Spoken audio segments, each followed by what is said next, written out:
After you draw your cards, the next phase is the breeding phase. In that phase, your cards may breed. You may hatch an egg and breed on it, or you may promote a bred egg into the real world.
Mwah! Now I got it on you. Hi, I'm Chris, Evangelist Internet, and I am hosting today's stream, taking over the duties from the usuals, freaks. And I'm going to be streaming primarily just to rip open a box of cards. We're doing it chill style today. But whilst I do that, I would like to say hello to Tonbot, to Skyseu, to Alestians, to Adam Rockmore, and to Chris Muse, my P buddy. And on that subject, let me pop over first to the browser, where you can see my Ultraman card game collection spreadsheet. But let me move this over slightly so you can also get a better view of the business that we did today. We were creative today. I'll share this with you just in case you didn't see it. I am getting confused between my windows. We're very creative today, and I'm very proud of myself. I'll put this up to 12. Here you go. My urethra is impenetrable!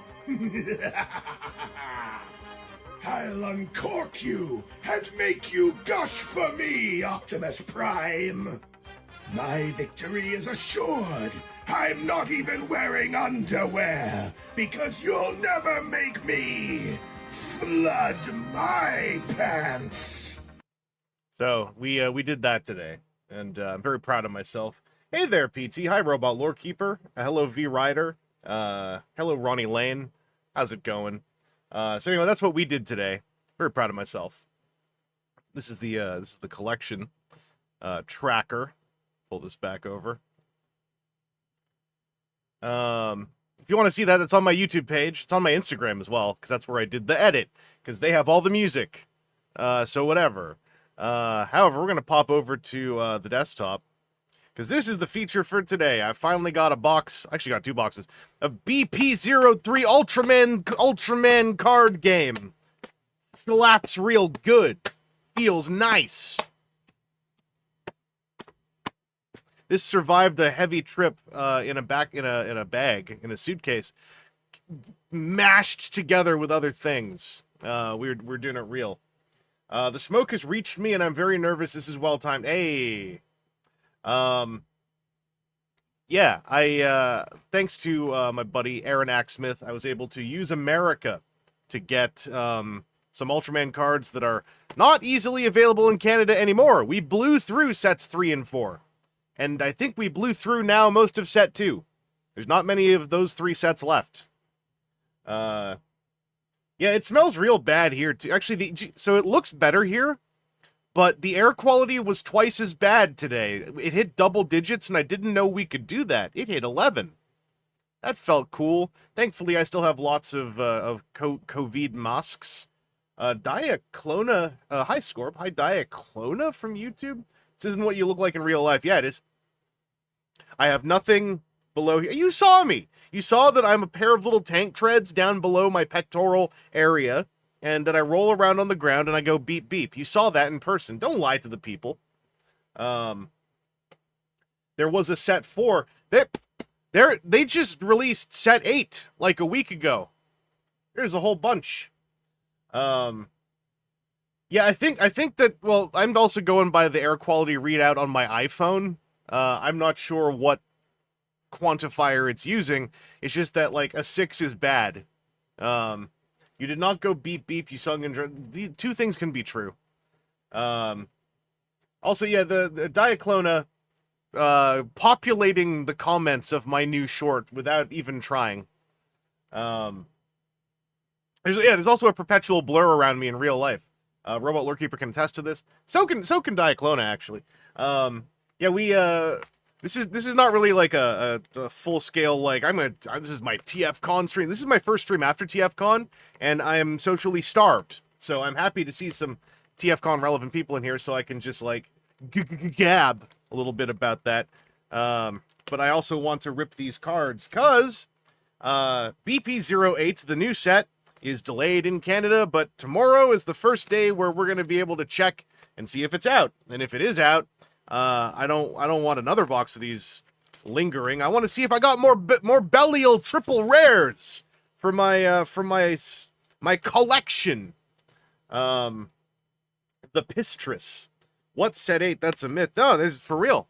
I have a set 8 card. I found one on the Take Anything From Here heap at Banana Games today. I also got the box topper for set 3, Alien Metron. This is my 3rd one, which I think is all you need of this guy. I have what do you call it? A growing little collection of the Alien Metron card pool, and I got to do something with them. This is on the box art. What's Belial's deal? So, Ultraman Belial debuted in the movie that made me like Ultraman, which was, let me get the words in the right order, Mega Monster Battle Ultra Galaxy Legends: the movie, which came out in 2010. It is Koichi Sakamoto's first feature-length directorial, and it is the first time that you see Ultraman's Land of Light in detail. The movie begins with a lengthy action sequence of Ultraman Belial wrecking ass on the Land of Light. And Belial's whole deal is he is an Ultraman who was not content with the level of power that he had. He tried to steal the Land of Light's light itself, got horrifically scarred, got sent to the monster graveyard, but the alien Ray Blood merged with him, and with his Giga Battlenizer and his Ray Blood power, he's able to control monsters. So he's an evil Ultraman who's power hungry. He proceeded to be undying and unstoppable for approximately 8 years whenever Geed came out. That movie also was the debut of Ultraman Zero, who still... So for a little while, Ultraman was all about Zero versus Belial. That's right, Switcheruby, it's card stream time. So that's kind of the story of Ultraman Belial. He's just a jerk. There was a period where there were, those things where, like, don't talk during the movie, don't use your phone during the movie, kind of pre-warnings. There was at least one period in Japan where Ultraman Belial was the feature of one, where he comes stomping into the movie theater and puts his feet up on the chair in front of him. And the only voice clip they use for him is his and his ha ha ha ha. It's just those two voice clips being used whenever he does anything. And he starts using his phone or whatever. He starts eating popcorn loud and going, and then he's thrown out of the theater for being a nuisance. That's what I like to think of the true canon Ultraman Belial action. Hello, Delta. Hello, Lano Joe. Yeah, he's a movie interrupter. He also, his first time he came back from the dead, he came back as Kaiser Belial, which was Ultraman Belial with a massive robe cape thing and even bigger claws. So this set, I have opened a bit of it over time, just never, like, up until my first box, never a full box, but I've done one box of this, which I opened at TFCon. So I'm going to kind of glaze through the commons a little bit. I might glance at some of the uncommons.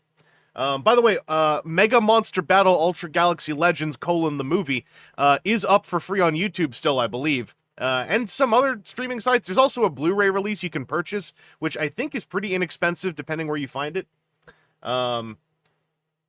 Oh, lie, it felt like leaving summer camp again. Yeah, I know that. I was able to stretch it out. Monday, I did a bunch of hangout stuff, and then went to the Ultraman BP08 delayed release event we had in Toronto here. And then today, I went to see Non-F off, because Non-F was in town, just in time to see the Smog Machine turn on, which we managed to not turn on until most people had left TFCon weekend. And so, you're welcome. The term for those is policy trailer. Thank you, Ronnie. That's a great term. Anyway, I'm going to pile my commons and uncommons in a kind of unceremonious... I won't subject you all to what I usually do. I'll do it once, which is when I open card packs, usually I organize as I go because I'm a pervert. Here's a Belial scene, by the way, the first day of the end of the world. The Belial scenes, at least this one, I think this is a Geed episode. Because Belial didn't get his own series. He just appears in a bunch of them, or is relevant to a bunch of them. We got a double rare Ultraman and Nexus. We got a rare Jugglist Juggler. This set is the one that debuted the notion of kaiju cards being able to form a fully cohesive deck with more than just like random numbers play. So this introduced Ultraman Belial. This also introduced the card pool for Jugglist Juggler. If you've watched Ultraman, or if you know who this is, if you've watched Ultraman another series, you also suddenly know who this is. Mistake Boy, what's up? We're on the uncommons. This is an early set, so it's kind of like the commons are vanilla numbers. The uncommons are usually either reactive to a tag up here, or they have like a basic version of the ability theme of the given Ultra. Like Nexus here, this is a level 3 top level Nexus uncommon. When this enters play as a double or a triple, you may reveal the top 3 cards of your deck, send 2 of them to your discard, return the rest to the top of your deck in any order, and that's kind of just relevant to stuff that Nexus cards do. I am also just making that assumption. I can't remember what all the Nexus cards do because I haven't played as them. You should organize, people should be taught to do things right. You're right. Why don't we? I'm going to still peel the juicy middle bits out for my own purposes. But yeah, this doesn't take me that much longer. We go Nexus. There's a Mebius. There is a Juggler. I like to go alphabetical, Ultras, then Kaiju. There are times where I do piles. Hey, I got 2 Kaiju relevant scenes. Juggler dies. I guess spoiler. These don't mean anything anymore. Feel free to scan the QR code. It can't hurt me. But yeah, you know what? I should organize as I go. Why should I take it easy on y'all? You gotta eat your vegetables if you want to have your spanakopita. This is gonna get unwieldy after a while. Maybe I'll just do pack by pack. So we'll go ging. That's what I'll do to take it easy on you. We got Zeton Dark Mephisto. This is a Gil Arc card. I think Arc isn't in this, just Gil Arc, so we put it there. It's a girthy pile pack. That's one of God's own full sealed boxes of 24 packs. Yeah, that's right. We're organizing. So our juicy middle bits, we got a Ginga Scene Searcher and a 0 self-recursive pumper. Do we like to self-recursively pump in the chat? Let me know. I do. What does it mean? You should have gone to school.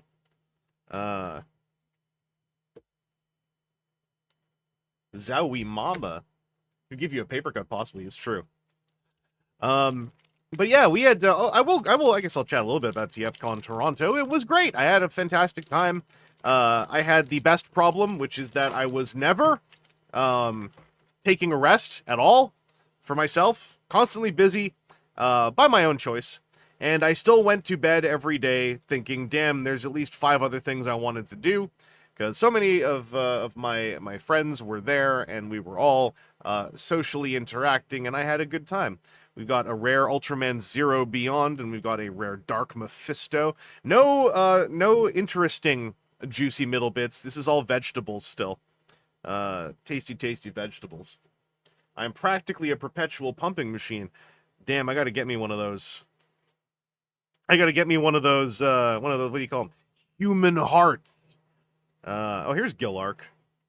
Gilarc just got a whole new suite of cards in BP08, and they added the Trigger Dark thing, where it's like, this is also an Ultra, so I'm wondering if, like, any of these I think these Gilarc cards might just be retired now. What's up, Omander? But yeah, I had a very fun time. I got to do, what do you call it? Closed room karaoke for the first time. Never got to do that before, because my friends don't want to, it seems. Whenever I am in a local area. So that was very fun. The song selection was very strange at times. There was sort of, I thought there was going to be rhyme and reason given what was or wasn't there. There was not. There's some shiny stuff going on here. Got a rare Mebius. We've got a rare Ella King. This is by Bob Eggleton, for the Ella King fans out there. And a triple rare Jugglist Juggler. First triple rare of the box. There are likely 4 of these. This is by David Tinto. And I think this is either... Let me check my spreadsheet. This is either the 4th one I needed for my playset, or this is actually... No, I already have a playset of these. This one goes in the trade pile. Good for me. I'll just put that there for now.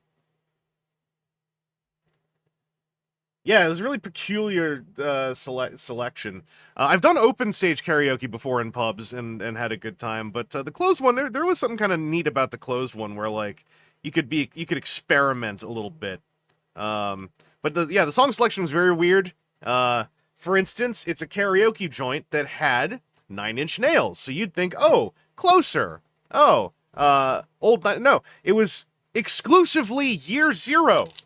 An album that I really like, not an album that I would necessarily call a karaoke album. So it was kind of odd. They had some Rammstein, mostly from the new album, and then I tried to do TikTok, and then the part of the video where it turns into a little skit and a bridge for like a minute, it just stopped. It's just the songs just cut off, hard cut off, and I was like, oh. Okay. Yeah, the music videos were wild. The Kamen Rider Agito opening was in that selection. The music video, I was rapt, R-A-P-T, rapt in attention, because it was it looked like an original music video that directly referenced the series-wide events of Kamen Rider Agito, but like, no costumes, a weird CG Fogmother thing, but but there were like two little girls, identical, one in white, one in black. If you know, you know. There was a guy who rides a motorcycle with a muffler and a leather jacket, which was the wrong Kamen Rider, but regardless. There was a psychic girl with bandages on her head. I was like, who made this? Because this was not Agito footage. This was originally shot footage that was shot with the looked like the knowledge of Kamen Rider Agito on some metaphorical. Anyway, it was very weird. It was very strange. It was like the Asylum's motorcycle rider god kicker or something. I was rapt. Kyriloid 2, I don't think I have a playset of these yet.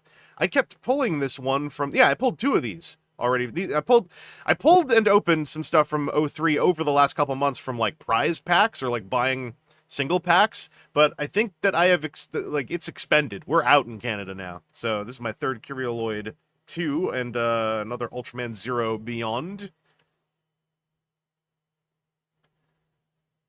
Yeah, PT, I don't know what to look. I was thinking the whole, when I got home, I'm like, I got to eventually figure out if that thing is floating around somewhere.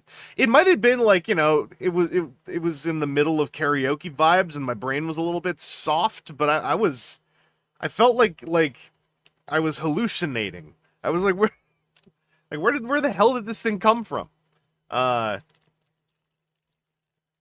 What else did I do? I had some good times TCGing. I played a little bit of Transformers TCG. I got to expose Adam Bilmu to my my virulent repair deck again.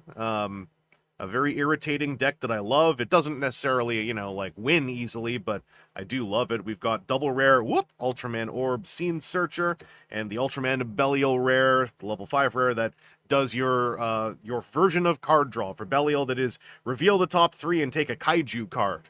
And in a Belial deck, that's usually any character card. So any card that's not a scene. Although they revealed that BP09 is going to have a new card type, so we'll see how that interacts with all of these other things. We got Juggler's Uncommon.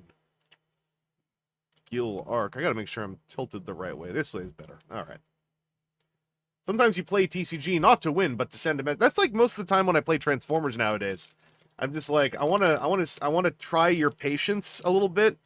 Because Transformers is still a fast game, so when I say try your patience, it's like, for like 10 or 15 minutes.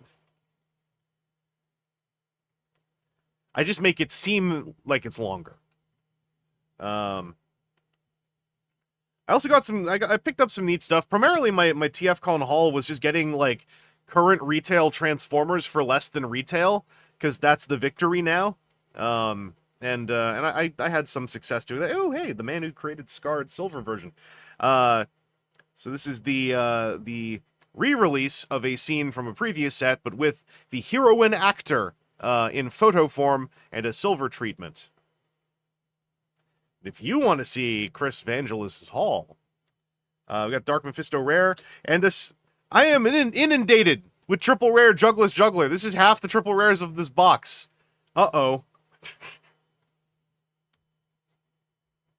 I can't believe it's only been 15 minutes. You made it feel like 25 minutes. Hey, listen, that's the kind of Yelp feedback I get when people play against me in Transformers the trading card game.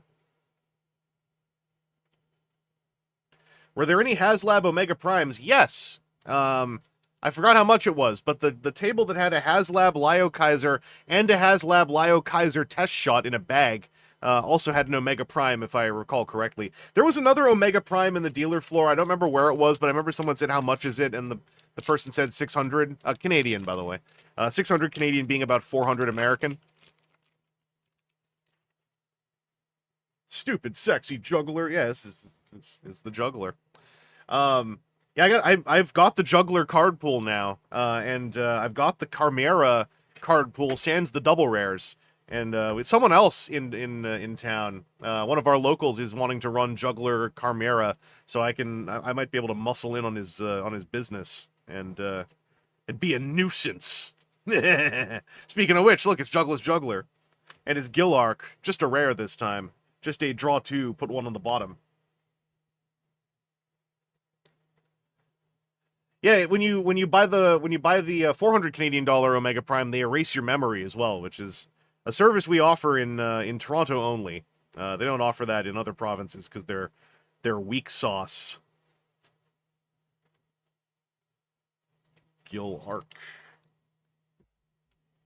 Yeah, Carmera debuted in set BP07, the last, and 08 adds one more Carmera card. So Carmera has at least one or two deck types that I have heard she's able to run and do some interesting stuff in. I've seen this Jungle Juice Juggalo guy 8 times now. Yeah, he's everywhere. He's also irritatingly handsome, which is when you want to be mad at him, it's hard because he's like, but check me out, I'm juggler. Did you get the opportunity to watch Ultraman Teo? Yes, we ran it on the projector at the Ultraman release event, but I also watched the first episode before TFCon, and then at the release event we watched episodes 1 and 2. Ooh, I got the Dark Lugiel double rare. This art's really cool. This is by Jamie Noguchi. It's Dark Lugiel with rippling texture. You want to rub him. And then we also got a Zeton. This is the anti-grade increase Zeton. But yeah, I watched Teo. I really liked the first episode a lot. It actually tear-jerked me a little bit because like the universe is just so cruel to that poor boy. The shot in the cafeteria, you know, the artistic shot in the cafeteria. I was like, oh man. I want that giant donut. Yeah, I want to know like what that giant donut tasted like. But yeah, I was into it.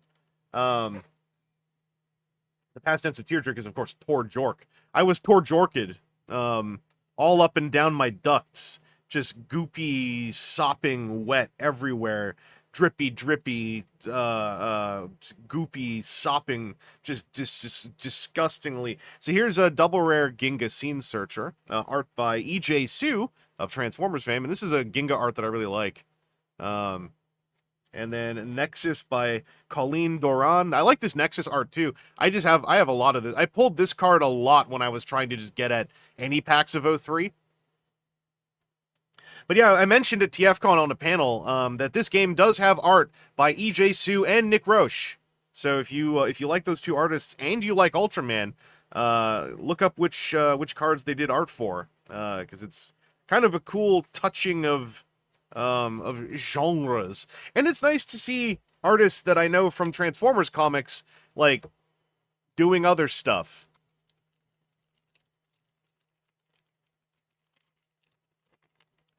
But yeah, if you do want to see Ultraman Teo, dubbed or subbed, it's up for free on YouTube. I want to check out the dub because I was told that they are still doing Zet quality dubs, and I thought that Ultraman Zet's dub was very good, so I would like to have a reason to watch things twice.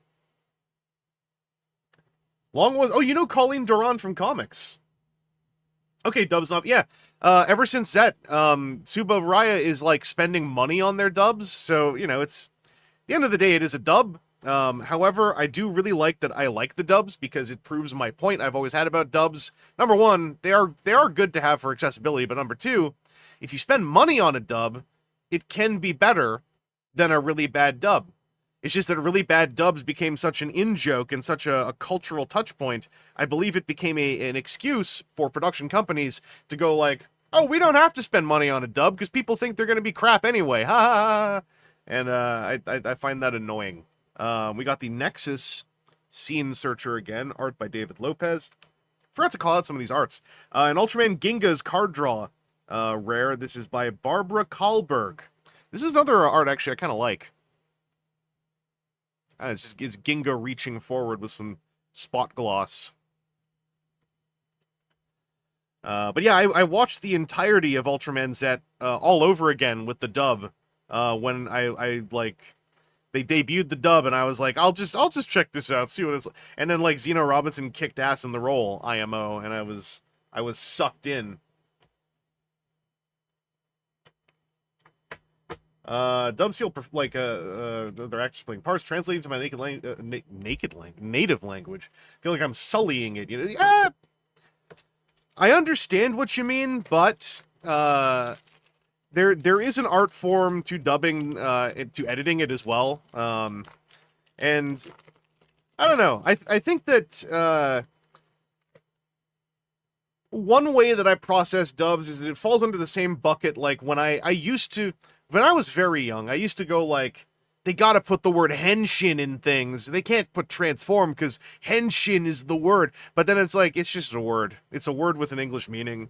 So for me, like, a dub, especially a well-done dub, is usually pretty respectful of its source material, and it's also usually got at least some kind of decent translation done, because with a dub, the English is not just being read, it actually has to be said out loud, which to me is like a different flavor of translation decision space than what you might get out of a subtitle. Which again is the reason why some people just prefer subtitles. And I generally think, like, you know, I like to watch the subs first, like most people, but a good dub always makes me really happy, because it's just like, it means I have 2 times of the show that I like. Something very shiny in here. We've got the Gillark level 7 rare with the Galaxy armor. This is artwork by Kevin Kobasic. That's Gillark looking all menacing. We've got Dark Mephisto rare, and then, oh, I got a signature. I got the Juggler signature. Oh, I might be able to trade this to someone I know. This is the SP. This is the first level of non-guaranteed chase cardage. So this is a new artwork. So this artwork is by Ikuyoan. This is the level 7 juggler that I pulled twice. So I actually pulled 3 times a triple rare in one box, which is kind of cool. And this has been signed right here by Juggless Juggler himself in his alien language, which is pretty cool.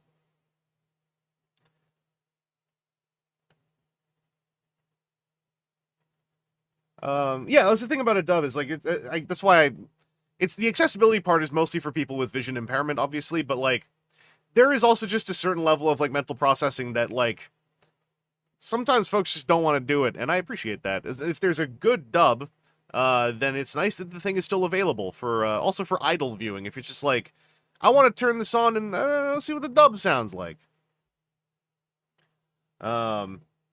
Well, isn't there, yeah, wasn't this like the Spanish dub of Zets? Like, there's versions where they say henshin and versions where they say a Spanish word for change or something, and like, I don't know. I think it's kind of funny. Anyway, this guy is gonna live. He's gonna live in something. No, I got one kicking around here. Yeah, here we go. Here we go. This guy's gonna live in a sleeve. For now, anyway.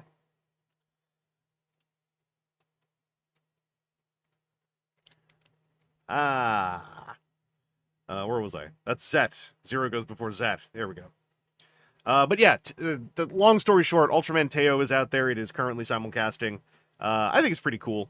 It's, to my knowledge, a fairly unique twist on the Ultraman formula. And I find that Teo is a very likable character. I also like that Teo's main attack at the end of episode 1 is like pointedly anti-toyetic. Because Teo turns different colors to do things, but it's not like I've turned into my yellow form. It's, I briefly turn completely yellow and then glow yellow, then different parts of me glow yellow before I shoot my yellow beam. So it's like, I don't know, something about it feels like very like untoyetic in a way that I really enjoy. I don't know why why I got so much enjoyment out of it. It felt specifically like, you have created 3.5 anti-SH Figuarts moments here, for Figuarts to make 5 million versions of this guy. I'm probably just gonna, like, not bother. Something else is in this pack. I think I'm gonna get another juicy one here. We got Ultraman Zero Beyond. We've got the anti-grade up Zeton, and then we have, oh, that's probably my 3rd triple rare. It is Ultraman Ginga. This was the key Ultraman Ginga that I could not get in Canada for ages. Now I'm swimming in them, but I got the deck built, so this is some more tradables. I say I'm swimming in them. I have 4. And an SP, so I have 5. That's now my 6th. I'm starting to swim in them. I'm starting to have riches to trade to people. This is a Ginga scene.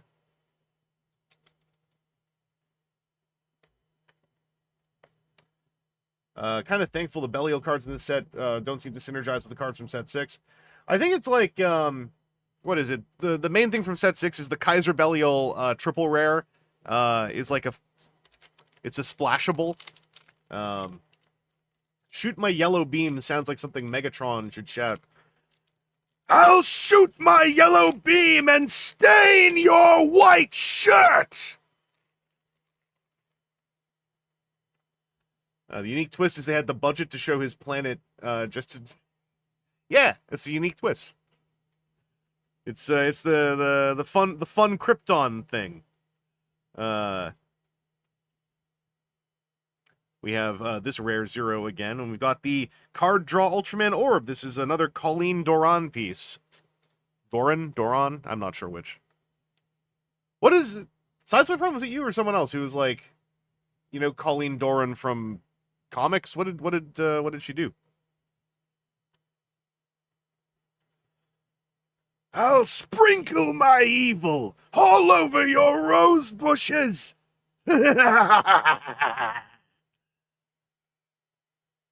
Labyrinth. Long, that's you, right? Yeah, Oma, that was what I mean. Is like people were like, I want to hear the word henshin, and I don't know. I have had that conversation with some folks. There's no winning that conversation either way, really, because it's a taste thing. The only thing where I'm like, the flavor of this does not rub me the right way is when it's like, well, henshin is less a Japanese word and more like a common rider word, and I'm kind of like, I understand what you mean, but I find that weird. Yo, Flame Titan, what's up? My week has been all right. They turned on the smog machines, so my first full non-convention touched day involved the sky being putrid yellow. So I was a little bit bummed out that day. We've got that cool dark Lugiel art again, and we've got the Colleen Doran Nexus. I understand what you mean, but you're wrong. Yeah, it's kind of like that. I would not really have the what do you call it? I would be exhausted before the conversation began to like really hash out the deets, because it's like, I don't know. Colleen is best known for her Sandman work, unfortunately now. Well, yeah, if she worked on Sandman back before Neil Gaiman decided to like pee himself. Yeah, like I like the word henshin, and with Kamen Rider, like, it's like henshin versus Sochuk or something like that. In that sense, no, it totally makes sense. It's just like when it comes to like the translation part, I find it like I like Kamen Rider Dragon Knight a whole lot. The only part of it that I find very weird is that they just say henshin. And not a single... Actually, the part of it I do like, I guess, is that nobody ever goes like, why are we saying this? At least that I remember. It's just the word they say. She also did some of the art in Topps Star Wars Galaxy sets in the 90s. Dang. Yeah, everyone coming for TFCon arrived specifically just in time to not have this weather. Another Silver Scarred. Another Colleen Nexus.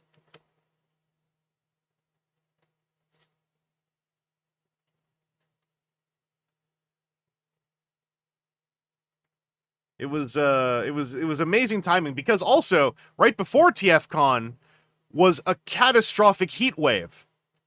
Hypothetically, perhaps part of the cause of the aforementioned wildfires. So TFCon attendees arrived after a heat wave and before a smog event. Now, granted, some of them went home and our smoke followed them, but that's, outside my purview.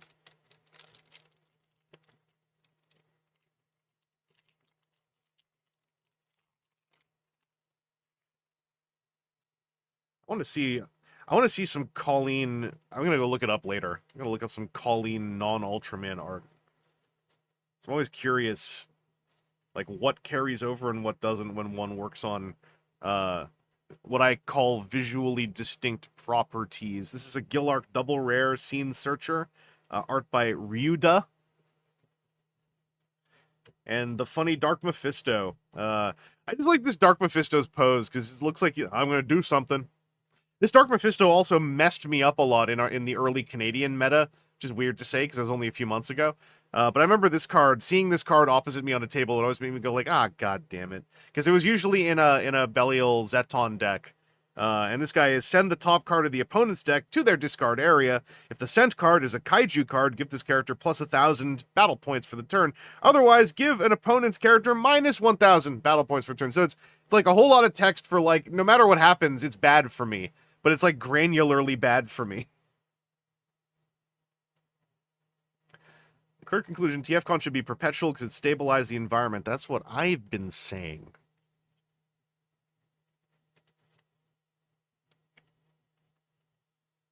Oh, the Gillarks. I need to finish watching Ark. I want to see who Gillark is.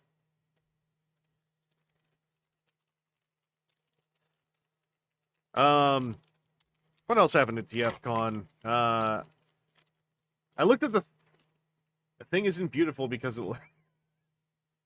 But also, what if the thing was just beautiful for a long time? Next is Belial. Jugglist, something shiny back here. King. Ooh, it's one of my APs. I hadn't seen any of these yet. This is an Ultraman Orb of the level 2, so the Scene Searcher. So this is an alternate art. You usually get, what, I think 2 of these in a box? So this one's art is by Yamaguchi Biru. And this is Ultraman Orb. Why had he been chosen by the Ring of Light? What made him so worthy? And Ultraman Orb's about to punch something while searching for scene cards. Put this over here. Ooh, another one of these. I for a while only had one of these, and I kept hearing, like, for whatever reason, this double rare Jeed was just difficult to pull. Totally, confirmation bias. This is by David Lopez. I like this artwork a lot. This is Jeed Primitive, but, like, looking... For a heroic Ultra whose father is Belial, Jeed is looking pretty nefarious here. You repeatedly shot me with little pea rings. Like I said, can't things just be beautiful for a long... Imagine if just every single day, I'm going to go down and get some coffee. Pea ring to the throat, right? Could have been a beautiful thing. This is a God pack, I think. We've also got a rare Jugglist Juggler and a triple rare Nexus, which I don't need another one of. I actually traded for a set of these at TFCon, but that's a juicy little foursome of rarity. The beautiful thing about pea rings is that the pea rings are beautiful things. True. Jugglist Juggler, uncommon 7. This is an orb scene. I am excited because I'm now in a position, I think, to put together a mono orb deck, which I heard was an archetype, which I would like to try out sometime.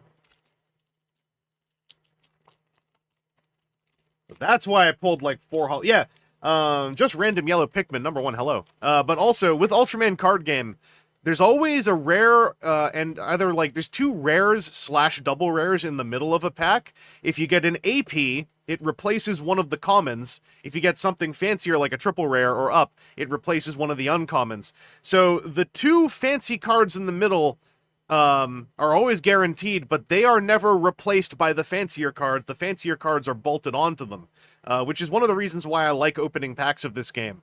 It's just a pleasant experience. Pondering the oh dear. Oh dear. We can't say that. That's illegal in my country. I think this is my... I wanted another one of these for the playset. Yes! This finishes... I just saw it on my chart. This finishes my playset of the double rare set 3 Gomorrah. This is art by Matt Frank, Godzilla comic book artist dude. Matt Frank has also done some artwork for Ultraman card game, obviously. Gomorrah is another one where I have a bunch of them, and I want to make them into something. I just don't know what yet. And then we've got Decker Strong type with the friggin... Like, what is all... This looks intense. This is Riley Brown's art. I like this art. I haven't seen Decker, so I don't know why Decker is, like, bolted into an airplane, but it looks pretty cool. Are you going for a master set or just playables? Personally, I'm doing a master set, but I'm not, like, needing it. I just, I have my spreadsheet primarily to know about, these ones, if I have 4 of them or not. I will rarely use most of these, but I like having the play sets because then if I ever do want to binder them, it'll look all like done.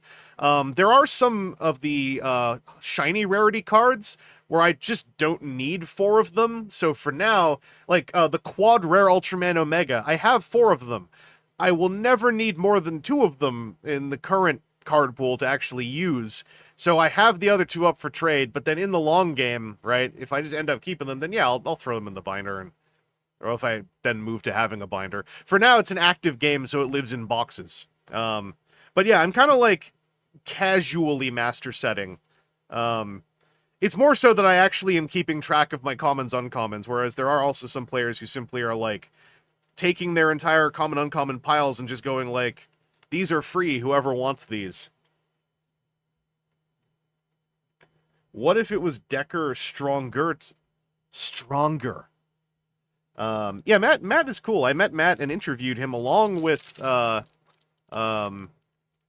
Transformers writer Buzz Dixon at TF Expo in Kansas some years ago. Such a Ruby, I'm trying to maintain a full playset on my current game just so I still have access to the whole game if it dies someday. No, that's legit too. That's something that I did with Transformers, and I kind of Flesh and Blood. I'm unlikely to do it because that's very expensive. But Flesh and Blood, I think, it's such a character-driven game that if it ever did like fully die, I wouldn't have trouble like tracking down stuff, or at least tracking down images to proxy. But like while I'm here, yeah, like why not, right? Become a steward of a game that I like by having a lot of it. That sounds more childlike than I intended it to. I have an AP coming up. This is AP Curioloid 2. Okay, let me get out the original one. We can see them side by side. Where's that Curioloid gone? Show yourself, coward. Scum. There you are. Dumb Jake, world, belly elated, you are, but welcome. Kevin Sink, Belial box, that's right. I haven't pulled, I pulled triple rares that are anything but Belial, sadly. But hopefully I can trade my way somewhere. Carrie Lloyd, yeah, that's who plays Carrie Lloyd. So here's normal Carrie Lloyd too, and here is the AP. This AP is by Jun Yamaguchi. Both of these are just a big old character. And while this character's battle opponent is Tiga, then this character just becomes an 18th. So this just, Curioloid 2 hates Tiga. If the Ultraman card game ever implements a sideboard, and Tiga remains a consistent, always there deck, then yes, you might sideboard some Curioloid 2. What's your hit so far? The main hit is, I got an SP Jugglist Juggler, which is pretty cool given that my triple rares were Ginga, Nexus, and then get ready for it, Jugglist Juggler, and Jugglist Juggler. I am a juggling some jugglers in this here box. I think we're out of Hitsville, but let's see, because something can still pop up. Did I just put these in the bottom. Come back to me. There you are. That's right, Juggler box. Where's Orb Meat when I need him?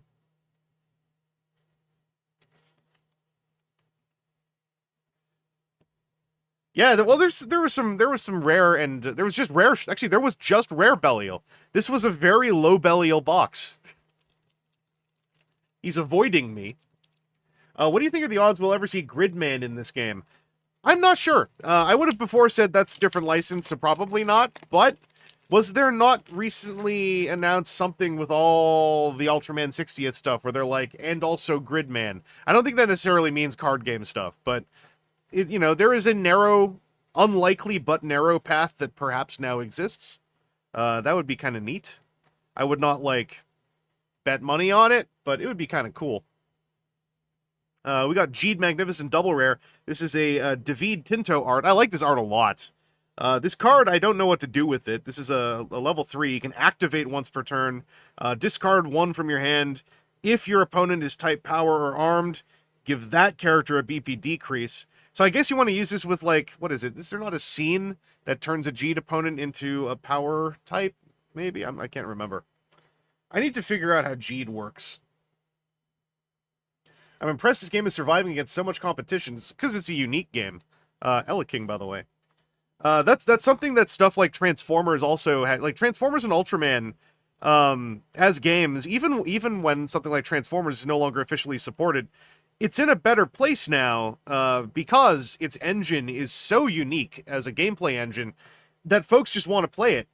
Same thing with Ultraman. Like, whenever people play Ultraman, it's a fast, quick game that doesn't have a resource system, doesn't really resemble a lot of other games on the market, and so there's just always an interesting reason to play it, whereas there are other games I like, right? But games with resource systems inherently start to fall into a similar wide pool that circles around the, I was gonna say the nexus point, but now it's starting to sound like a drain, but it's not meant to be derogatory. Anyway, magic in the middle. Resource systems, right? Have you pulled a Rube yet? No, I only got to open 10 packs of BP08 so far. Did not hit any quad rares. I hit 2 triple rares of the new triple rare Rosso. So of all the new quad rare decks, the one I'm the closest to is Rube. And it's the one that I'm the most interested in running. So hopefully things pan out. Still have non-Transformers fans in my shop that love the TCG. Hey. It's because it's a good game.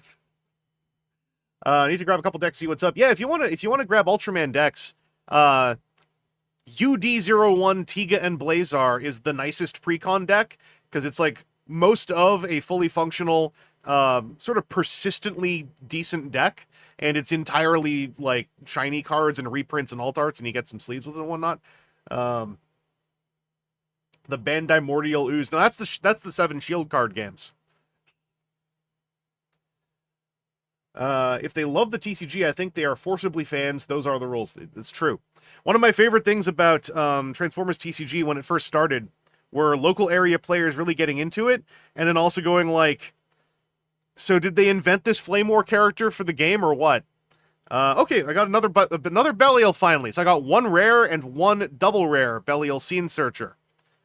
We're doing some stuff. Here's a Barbara Kahlberg Ginga, level 1. This Belial, by the way, is by David Lopez.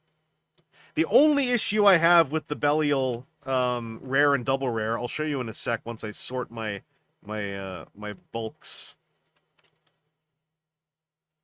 is go fish out the rare from 100 years ago when I opened that one.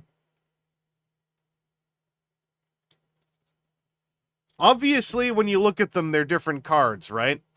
But when I was first playing the game, because they have like very much similar backgrounds, at a glance, upside down across the table, I would often get like, I got very art blind to these 2 cards. They just mushed together in my mind's eye, and I often had a lot of trouble like telling at a glance which one was which without going like, wait, which one is that again?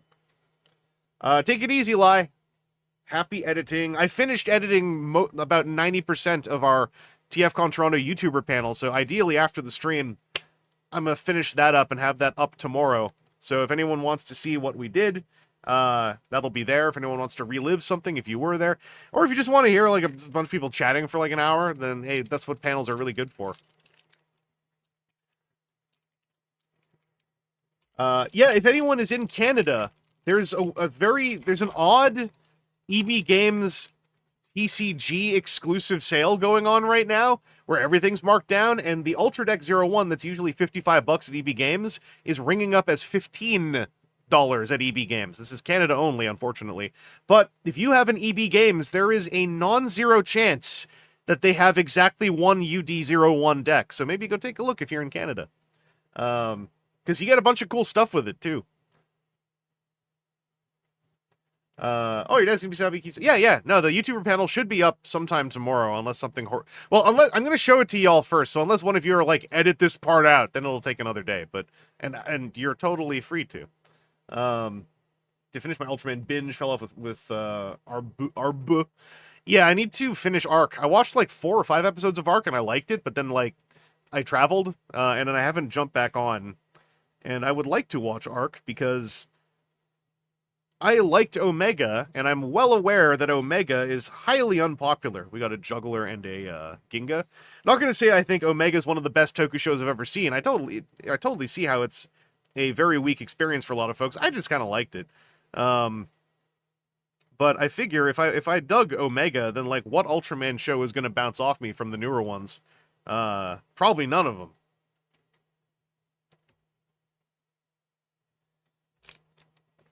Also, Omega's actor, perfect amnesiac alien himbo casting. Love Omega, but wish there was a season 2. Well, what if I told you? What if I told you? There's kind of sort of a season 2. Last Pack Magic, by the way. What if I told you there's kind of sort of a season 2? You just have to watch a whole lot of YouTube exclusive recap things and pick out all the little nuggets that they sprinkled in there. Yeah, Soruto is good himbo casting. I mean, Ultraman main actors often have, in my limited experience, they seem to often have some powerful himbo energy more often than not. We got, okay, Final Rares, Zero, and Nexus. It's a bit of a sputter at the end of the race. Yeah, hopefully, sometime in the future, Tsuburaya does like a compilation of the plot bits from those YouTube series. I suspect they may have like a vested interest in doing so, because apparently those things were very limited viewing windows for Japanese fans or something, and like apparently Japanese fans were pretty upset or something like that. Any thoughts on Mice? I think it looks fine. I mean, I have not to tip my cap, milady. I have been present for a great many Kamen Rider series launches, so I have an approach to it which is like kind of like, yeah, it looks fine. I think it's very funny that the ad copy had a whole bit about like, for the first time in Kamen Rider history, a chest belt will do battle with a waist belt. Because I was like, you know, you are mathematically correct. You did not lie when you said that. You told the truth. But I was like, that's a cheeky thing to advertise. Because that's not an outright misinformation. Like, for the first time ever, Optimus Prime will fly. It's just like, it's like, yeah, brother, you invented the chest belt like just under a year ago. True. I don't know. I think it's funny. And I appreciate that like Mice's suit looks like a Zet's suit, because the chest belt is just literally only a Zet's thing. I think Mice's suit looks fine, but like, not in a way where I'm like, you know, hey, you stop talking mess on my poor mouse man. Like most of the critiques I've read are perfectly sound. It just like doesn't really bother me that much. I do really like how rigid looking the swooshy things are. Like I only watched the first teaser, but like I was kind of expecting them to jiggle more, and they didn't, so that was kind of cool. And yeah, I think it's, you know, it's toyetically interesting that they're doing, like, it's the same belt, but there's, you know, there's one who puts it on crotch and one who puts it on pecs. Like, that's toyetically, I'm curious what else they may do. Kamen Rider jiggle physics. Yeah, like, there's like a big dramatic Kamen Rider Ixa scene in Kiva, where he's running through warehouse number 2, and explosions behind him, and the whole time he's running, like, the shoulder pads, they're free ball bouncing all over the place on one strap. And I was kind of expecting, like, the ring things on Mice to be, like, a little bit, like, you know, they'd be rigid when standing still, but if you turn sharply, that they'd kind of go like, and they didn't. So they seem to be made of some decent material. I'm going to sort my bulk while we talk. You can watch my process. Next Yeah, they've done a wrist before, but they got to bring the wrist back as the mid-season twist, where it's like chest versus crotch versus wrist. I think that's kind of funny.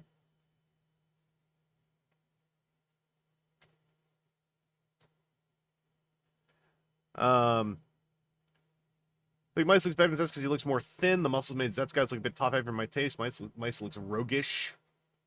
I can see what you're saying. I like the muscles on base Zetz because it matches the visual theme through to Catastrom. There's also like the funny like conversational line that was going around of like they gave this Kamen Rider more muscles because it's the first simulcasting one and the Americans need to see muscles. And I was like, hell yes they do. I don't know. I kind of like the way people were just throwing poor North America under the bus. Like they need, just like the Power Rangers toys, it needs muscles. Ankle henshin belt when? Yeah, we're working on it. We're the final boss of Kamen Rider Mice is going to be someone wearing at least 7 different drivers on every major vector of the body. Oh yeah, powerful Rangers. A classy moment. There was a machine attacher at TFCon, and I hadn't seen one of those in a while, even though I own one, because I don't have it out. And it was cool to see a machine attacher again. I think it was going for 300 or 400 bucks. I can't remember. No, 300 bucks? It wasn't 400. It was like 200, 300. Not 300, 400. Never mind me. I'm saying a bunch of numbers out loud and hoping someone who was there will just cut in and go like, the number was... But it was cool to see a machine attacher again. Final boss will be that one post from the Zeronos actor in the green suit with all the belts.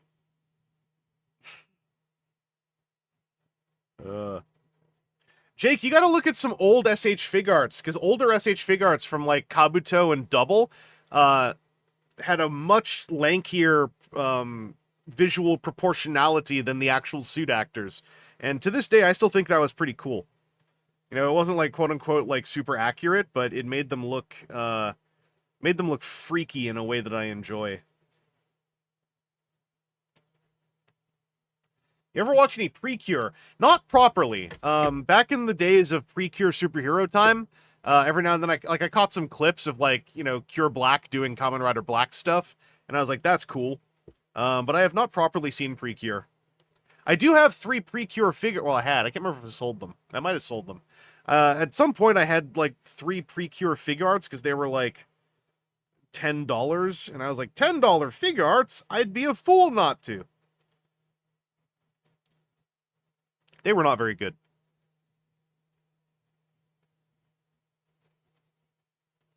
It's your third double 2.0 system. Hell yeah. Oh, Chris Muse, it was $400. Okay. It was next to a $100 Blast Crunch Primal. I almost said Blast Crunch. Don't do that. Okay, it was 400. Oh, right. I remember wondering if, because it had the Akiba Rangers in it, and I was like, at 400, I hope those Akiba Rangers are staying in there and just part of the package. I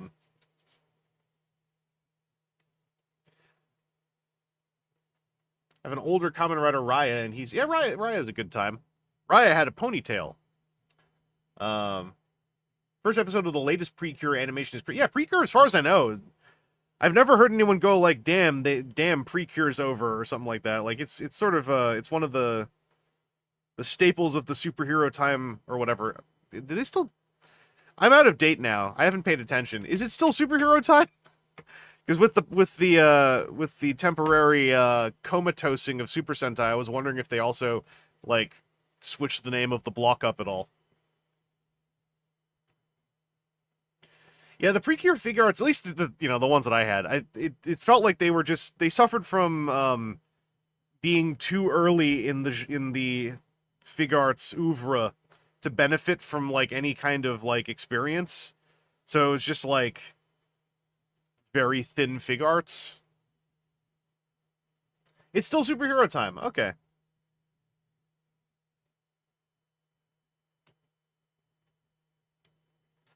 Ella King! Get in here.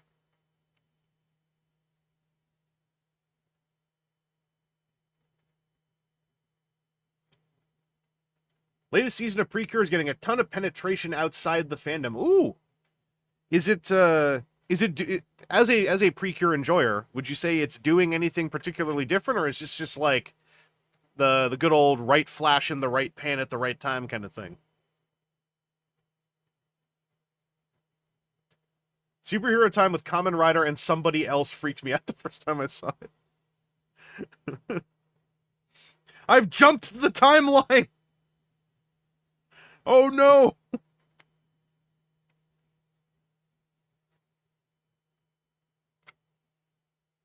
When I took the picture of Machine Attacher, I don't think there were any Rangers inside. What? I swear I saw the 3 of them in there. That's weird. Maybe they added them.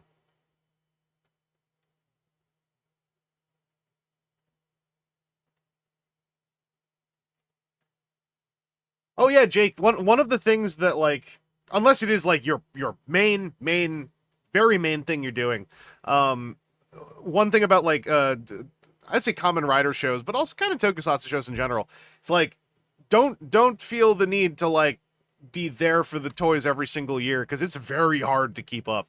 And it does, in my my experience at least, watching other people, like, trying to get all the toys for a Toku show as they come out for, like, say 3 years in a row, boils your brain. And then you often have I've seen people have very sharp come downs afterwards that are kind of unfortunate, because it's like, you know, you never like to see someone like go like, man, I'm so sick of this thing I like. It's a natural part of the aging process, but like, still, you don't want to see it like accelerated.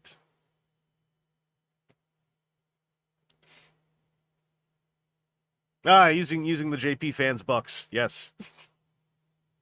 I too have used JP fans bucks to keep up with my Toy Rise X Kaiser habit.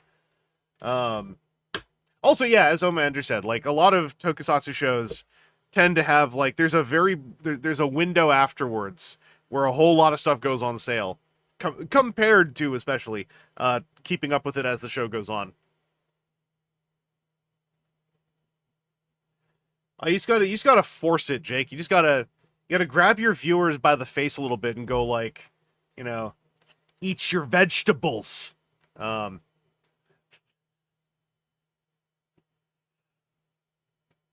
Long-time evangelist folks will be well aware of my proclivities.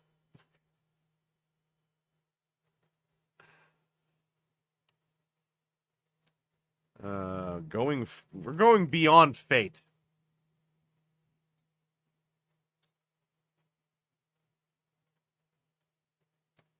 I wonder if, wait, if maybe I saw it before you did. Maybe they just sold the Akiba Rangers separately. That's rude if so. Well, unless someone really wanted them, I guess. I shouldn't judge, but I was very much like, at $400, you got to make this a package. Make this like an Akiba Ranger fan in 2026's big wonderful day.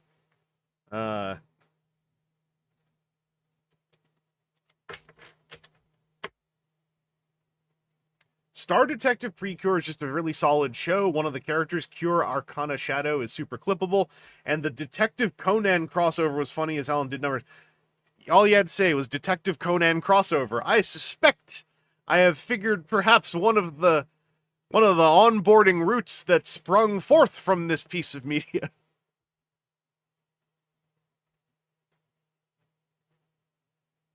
Yeah, I remember when I did like almost all of Xaid about half a year after the show ended. I was in a bad state that year, but I was also cope spending on another middleman service. I forgot which one now. But I was using a middleman service to just like devour Xaid stuff.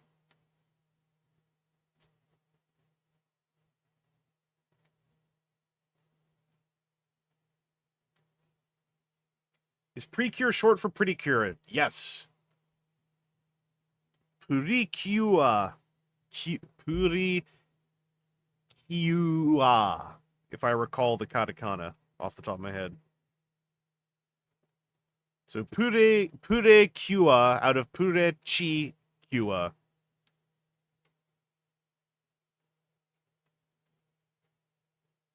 All X8 minus produce for 150. Ooh, wah, hell yeah.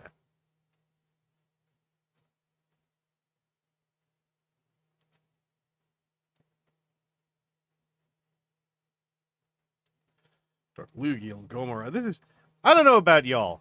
I find this kind of sequential, logical sorting to be very relaxing and very satisfying. And I'm constantly bouncing around in my head the idea of offering for presents, for gifts and presents, to do this for stores in the area, provided they give me gifts and presents if I do it for them. I don't want to do it for free, because so many people always go on about, oh, all my bulk, and I'm like, all right, well, clearly if a lot of people hate doing this, then I have a marketable skill. And I would like to do it for people in exchange for gifts and presents. I also decided at some point I specifically like to word it as gifts and presents because I think it's funny. I think it's cute.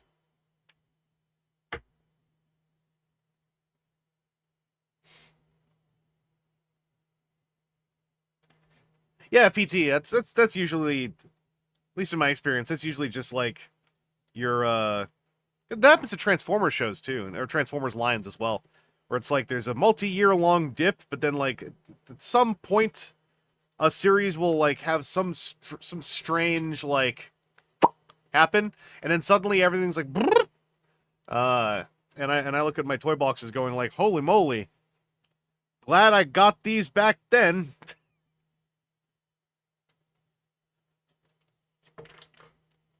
Goodies, yeah, that's right, Chris Muse. I do them for presents and goodies. Alright, I think I have to start. No, I can still hold this. I can still wield this.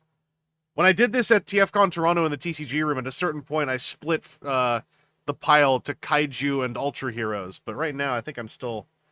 My hands are big enough.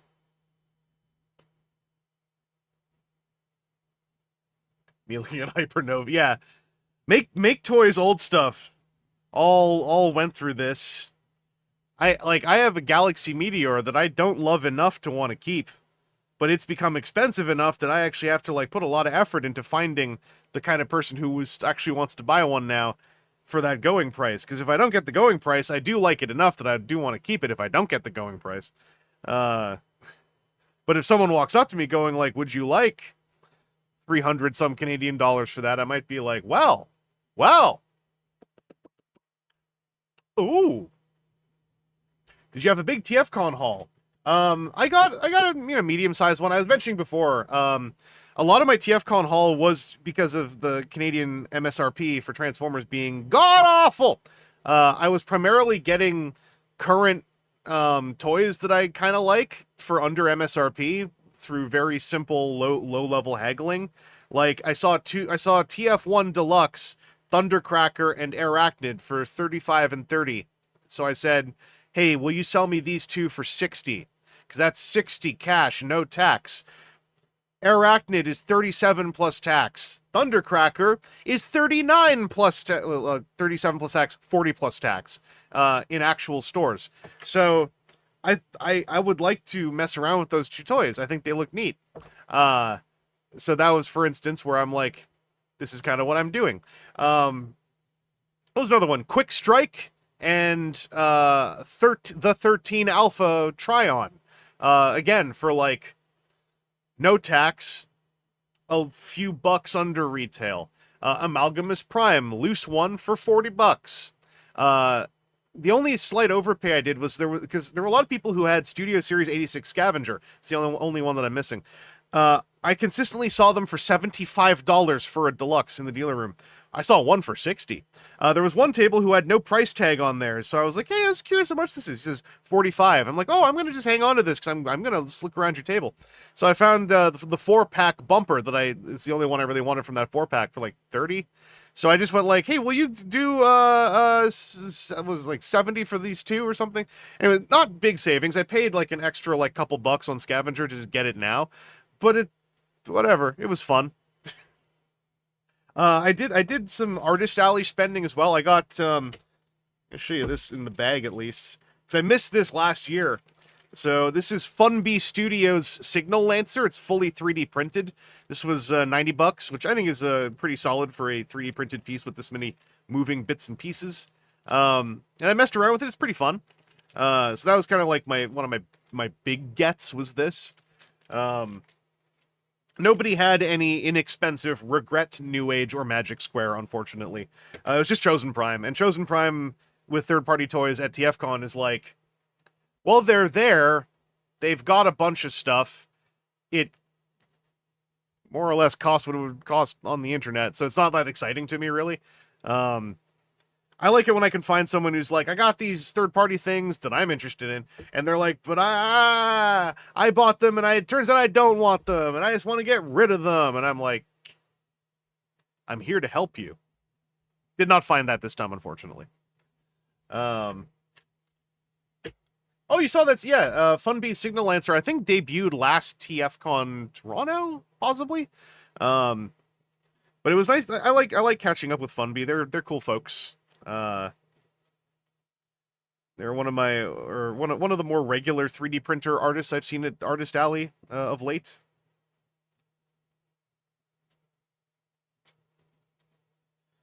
But yeah, I was just going around trying to do my haggle thing. The weirdest moment I had, I don't remember the table. It's just very strange. It's nothing against them. It's just like, it was a strange exchange of phrases.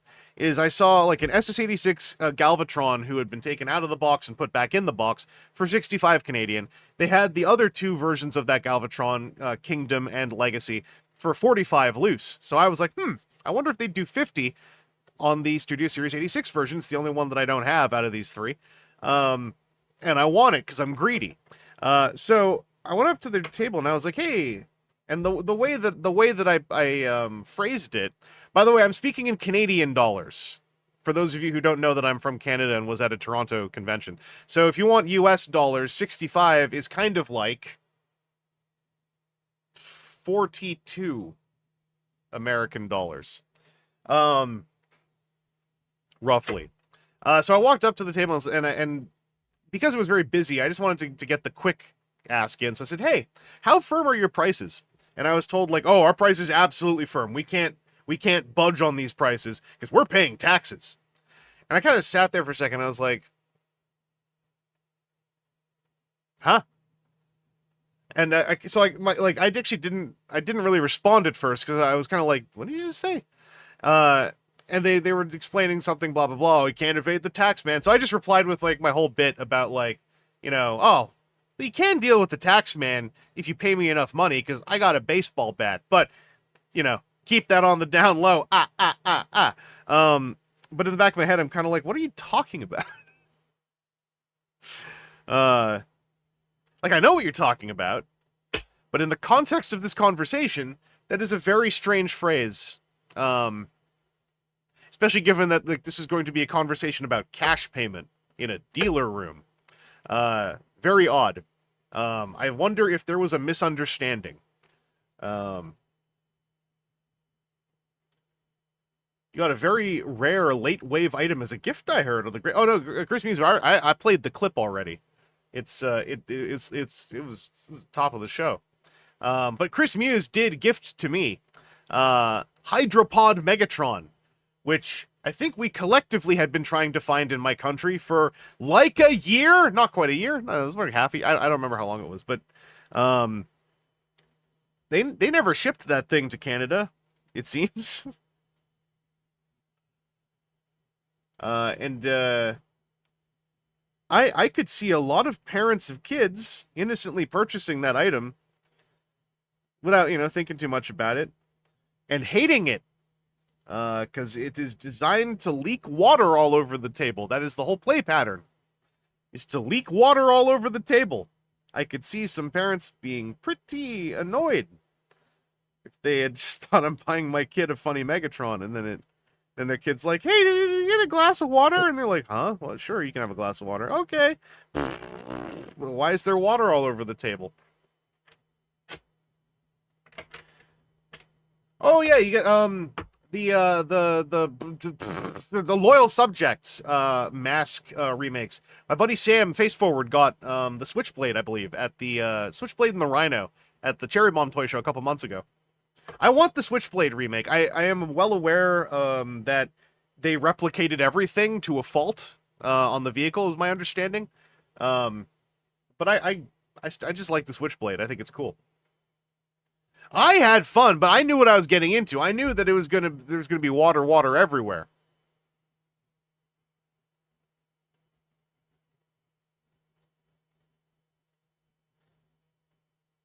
I was like, no, listen, I know we're gonna be spreading water all over this table. We did it on an empty tabletop with a pile of paper towels.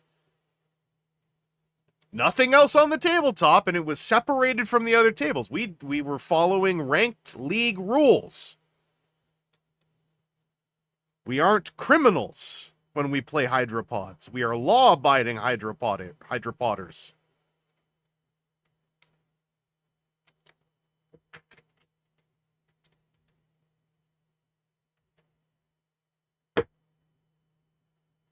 Yeah, I my understanding is the remake mask toys, like, there's just like a real, like, the graph on experience with them looks like that. The one thing they did improve was the pilots, because they gave them, if I recall correctly, universal shoulders, and like that massively opens up the emotability of the pilots, which is neat. But yeah, it was odd that, like, they successfully made, like, sort of janky feeling old toys brand new. I don't know. It's a weird conversation to have, because I do understand the angle. I don't say this thus explains it. I understand the angle of, like, well, this is what they've always been like. Because it's like, well, yes. This not denying that. It just seems like if you're making them all over again, seems like a time for maybe like an edit pass. But then again, I'm just the enthusiast.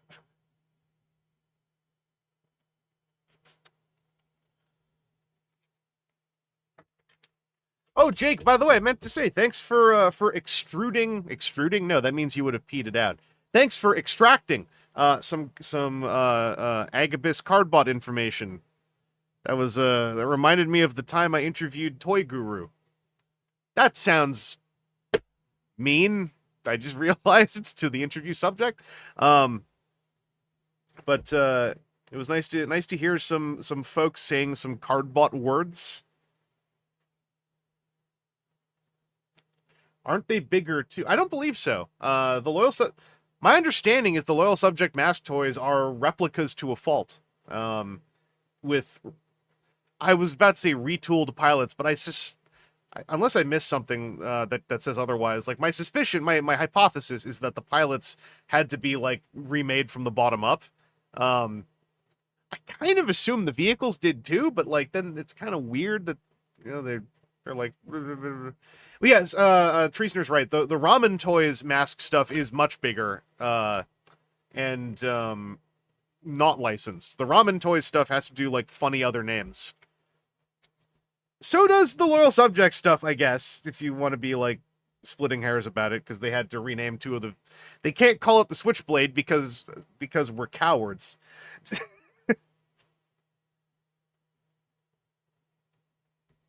Yeah, Jake, I've always felt like Mask kind of, I don't know. I've always heard the case made that, like, Mask just doesn't work that well nowadays, and I'm like, I mean, maybe, you know, I don't know audiences super well, but, like, Mask is just kind of, it feels like a very straightforward formula to play around in, and all you really got to do is like not be slavish and nostalgic about it, and you could do some cool stuff with the mask concept.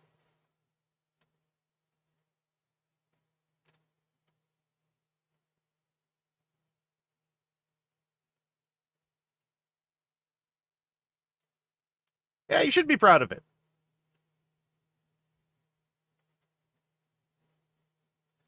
I was low key. I taken a picture. One of my more. I was having fun with this evening as well, but Friday night at TFCon Toronto, I was kind of giggling in with a little bit of meanness. Not to any friends going to another show, obviously, but like, I like that at TFCon Toronto Friday night we straight up had nearly the entirety of Cardbot W on the table. Not all, but all the high ticket items. We had Tyrant Zero standing next to Grand Blue Leon, standing next to Heavy Iron W, standing next to Tacky, standing next to Bloodwing, because people just brought Cardbots with them. Like a couple of us have been talking, like, ooh, maybe I'll bring a Cardbot so people can mess with it. Like I brought Heavy Iron W, but then when I got there, it was Iron Raptor had brought all the big things, and I was like, oh, I didn't need to bring much. But I was kind of giggling that I was like, here at TFCon Toronto, it's Cardbot Central. Yeah, Tyrant Zero. That toy has metal in his knees. Which I had not been aware of until I touched it. That guy's got metal knees. Keep your distance when fighting him. Also, Tyrant Zero has a very Unicron sensation on a tactile level, with all the different flavors of ratchet joint on like every single moving part, which was pretty neat to mess around with.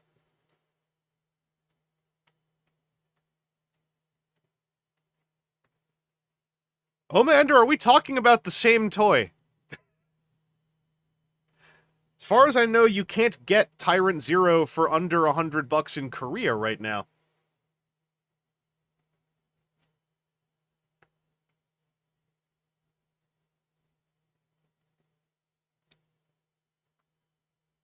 Werewolf Lockdown.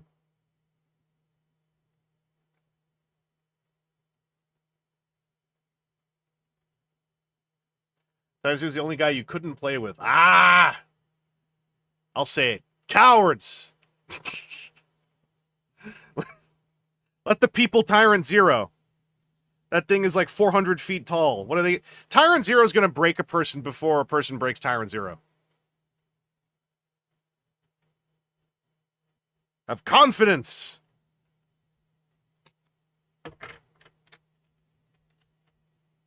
Yeah, I will say I didn't like...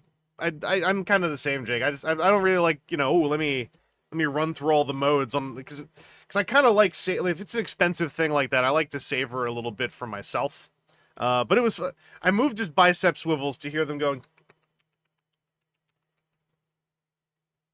and that was fun.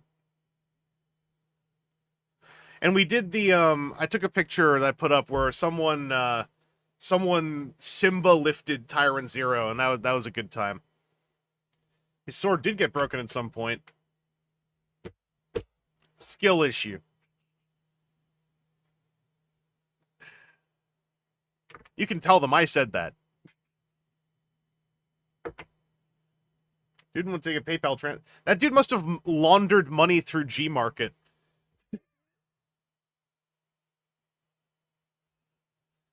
That sounds like a Tyrant Zero that had like cocaine in it.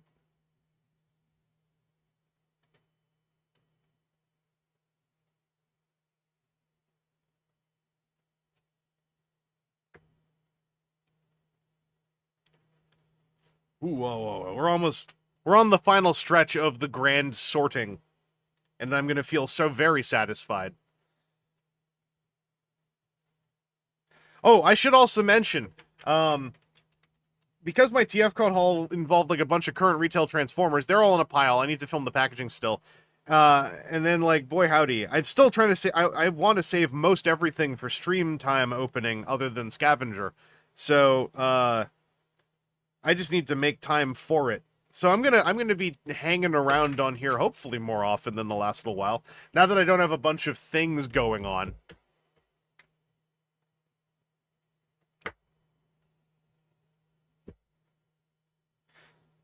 I need to desperately sell my Tyrant Zero that has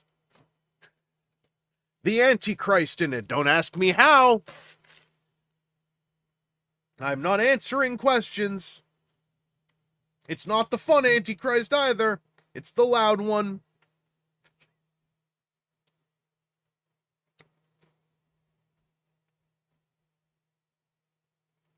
Ooh, I need to separate these now. We need the Kaiju pile and the Ultra pile.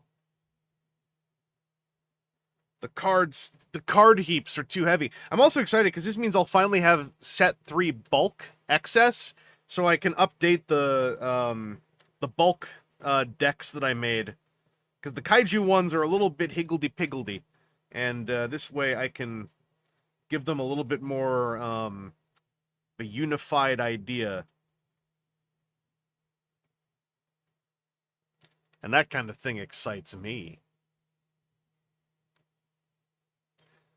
We've all fallen for the Antichrist toy gambit. Cons can't get rid of those. But yeah, it's all, every time. Every single time. You know? I'm trying to sleep. Toy sits up. Head starts spinning around. It starts going like, nah. And I'm like, no, you think you're unique. I'm going to just have to put you on the pile. Sigh.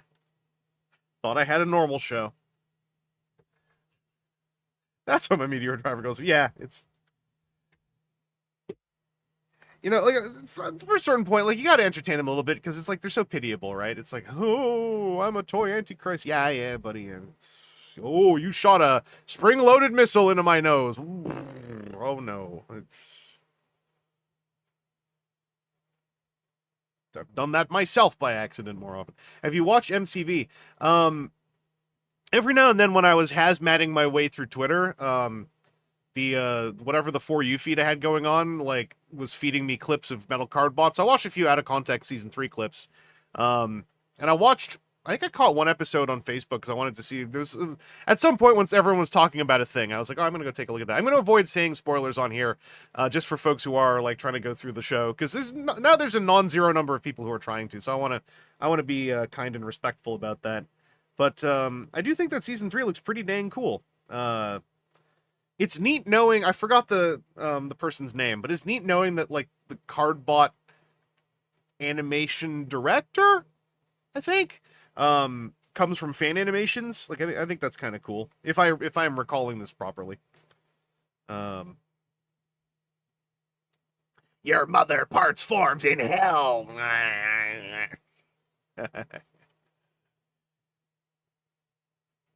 So, Ronnie, so many Antichrist Furbies. Osro, thank you. It's one of those names, there's no reason for it, but it's like a name that I always hear, and I'm like, yes, and then immediately, like oil on water, it's like, just flies out my other ear, and I'm like, who? Very annoying. For me! I want to remember names. Yeah, shoot me a link. At some point, I want to, just for funsies, because I know about it already. I want to watch the Goofy-verse English dub of Cardbot Season 1. Because I watched some English dub Tobots for a bit once, just on my own. So, you know, I know what I'm getting into. I always try to say, right? I'll always guarantee I'm never gonna walk into like, you know, a bad dub knowingly and come out the other end going like, you're never gonna believe this. Have you heard the English dub for Tobot? You'll never believe it. It's like, yeah. Like 13 years ago, I feel like there was a very, very small number of people in a very niche interest environment who went through that when, like, it was realized that, like, the Tobot cartoon was for, like, 4-year-olds. They're like, have you seen this Tobot cartoon? It's like it's made for toddlers. And it's like, yeah, because it is.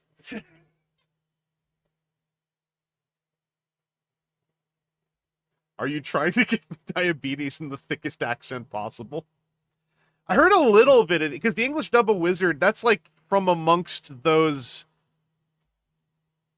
Toonami dubs from SEA that some Kamen Rider shows got. Like, obviously, like I mostly know the Kabuto one because that was the first one that I feel like was going around my circles. But I think I've heard like a clip or two from it. But I never sat down to like properly watch any of those dubs as they were found. Although I was quietly like impressed with some of the actors in the Kabuto dub. Like I thought they were trying.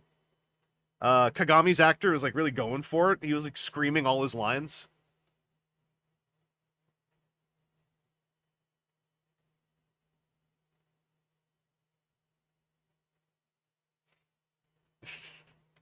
You're this Rescue Bots.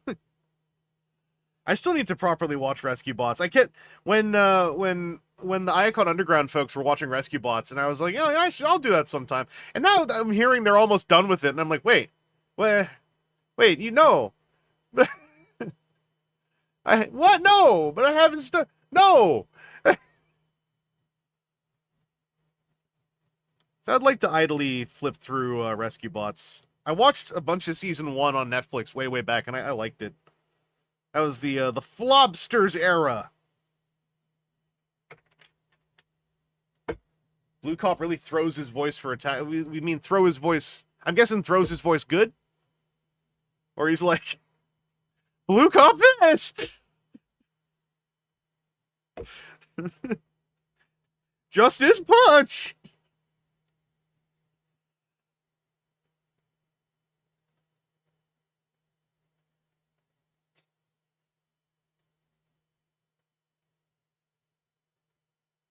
Yo, what's up, T-Fan page?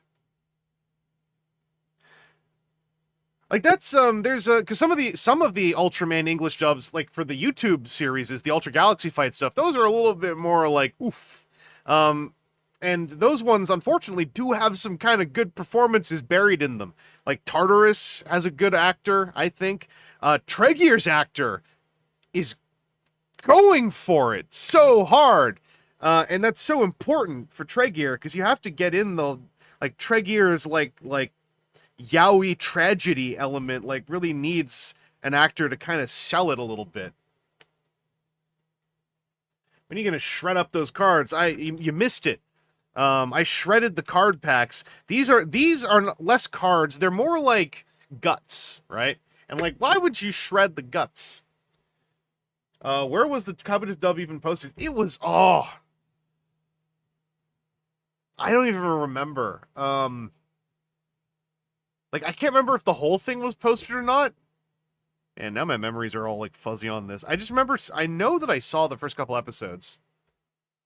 And I know Lost Media Wiki has, or had, some of the Kamen Rider English dubs on them. I feel like at least one or two of them were found. I would check Lost Media Wiki and Archive.org. Those would like, be like the first two places I'd look at. Tsuburaya does need to return to the Absolutians because also the Chayo or whatever stuff is over. Gut shredding is just pulled pork. So true. It's Cardbot Season 3. The one thing about it that I have stated when talking to folks about Cardbot in general, and it comes up, Cardbot Season 3 is like the one where it feels like they were allowed to just like kind of go whole hog with the thing and go like, yo, we're gonna make Season 1 toys interesting again and also visible. And I feel like Cardbot Season 3 is the one that sells the toys again. I don't mean that in a cynical way, but like in the least cynical way possible.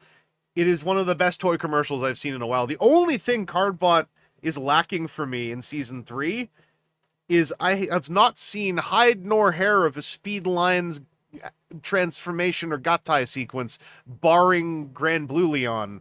And that one is often like, it's too fast. I really wanted to see like, oh, what's the heavy iron, my one card bot, heavy iron wild. I'm like, what's the transformation sequence going to be like? And it's so fast. It's just on screen. I'm like, oh man, I want some speed lines.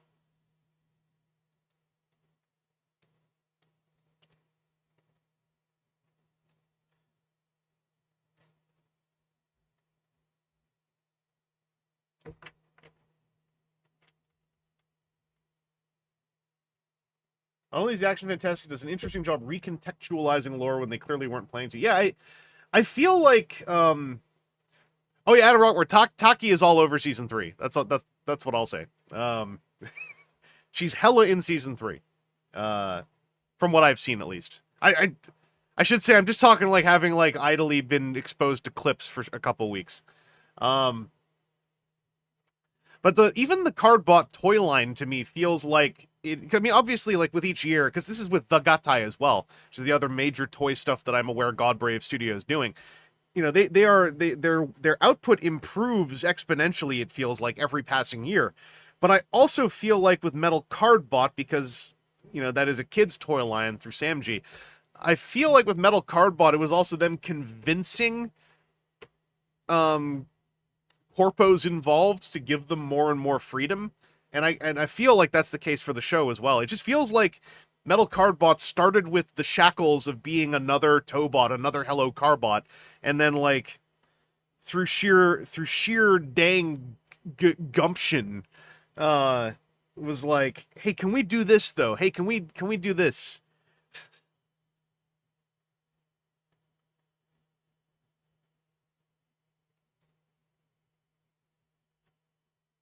Also, yeah, the Cardbot episodes are like 11 minutes long, so me going like, I want speed lines, it's like, yeah, that's 10% of the episode runtime.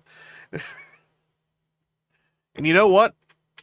I don't care. Am I part of the problem? Yes. I don't care. What if the problem is the question that needs to be asked? Yeah, think about it.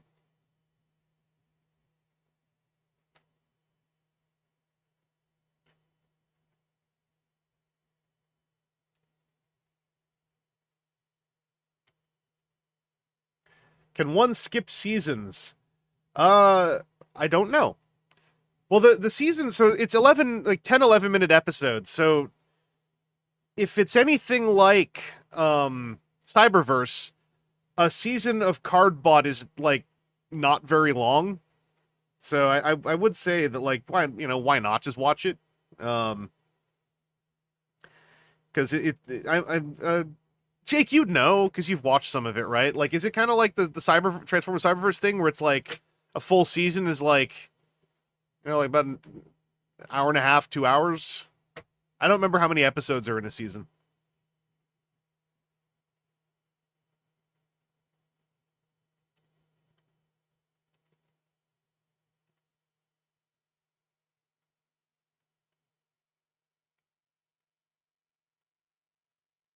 I do all my kaiju at the end. I'm going to finish up these Ultra Heroes. Cyberworld Lockdown has a fedora, and I think that's important information. I agree. 260 minutes per season for a season, so about 2.5 hours-ish. Yeah, I would say, like, at that point, just why not? Why not? Just watch it. Not to say, like, 2.5 hours is not a lot of time. Wait a second. 200. Wait, hang on a second. Wait, no.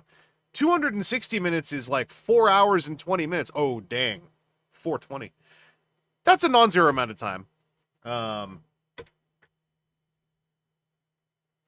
Cyberworld Season 1 is 3 hours long. Okay. It's sub 5 hours. I am splitting hairs now, but I'm just going to. 260 minutes, right? That is 4 hours and 20 minutes. That's less than 5 hours, so it falls beneath the "this is too long to do today" threshold, in my opinion. This is a classic Dojang moment. Yeah, I just had a moment where it's like, yeah, okay, 260 minutes, 2.5 hours, and like my head started buzzing at me, like the little alarm buttons, like, boop, boop, boop, boop, and eventually I'm like, what? And it's like, It's like, hey, Chris, do the math for a second. Huh? Why? Why are you talking to me?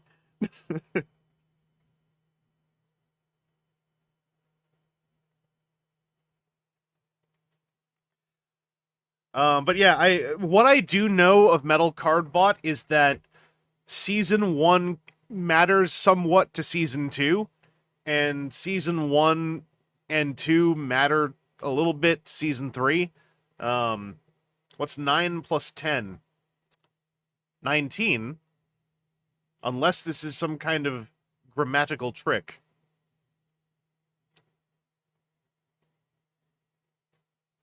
Or were you not asking me? If there's one thing the Transformers trading card game has taught me, it's how to very quickly do plus and minus arithmetic.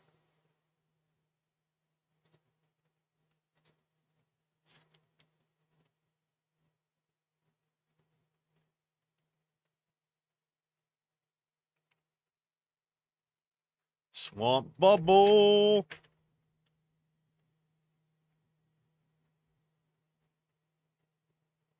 The question is required work for all. You know what? Yes, because if you get it wrong now, why weren't you listening to me?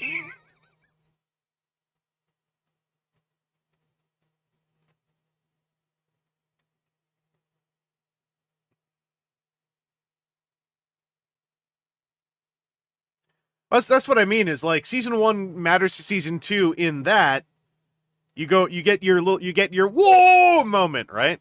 And you kind of get to chuckle at the goofy bit of season 2's not Transformers the movie 1986ing of year 1 of a toy line. Take it easy, Ruby.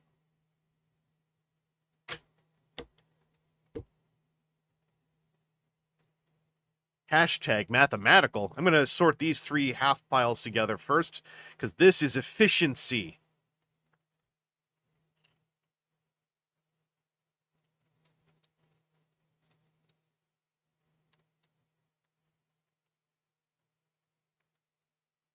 Gotta go edit later. Take it easy. Have good editing time. I'm going to be doing that after I finish this this sort job. Gonna reheat some pizza. Gonna edit some panelage. I'm so happy, by the way, because the first day I went to look at the footage during Pollution Day, during Apocalypse Sky Day, I was like, I'm going to use Handbrake, and I'm going to change the AV team's files into ones that I can work with. And I was like, this is going to go great. This is easy and going to go great. And then Handbrake defaulted to settings that were not working right.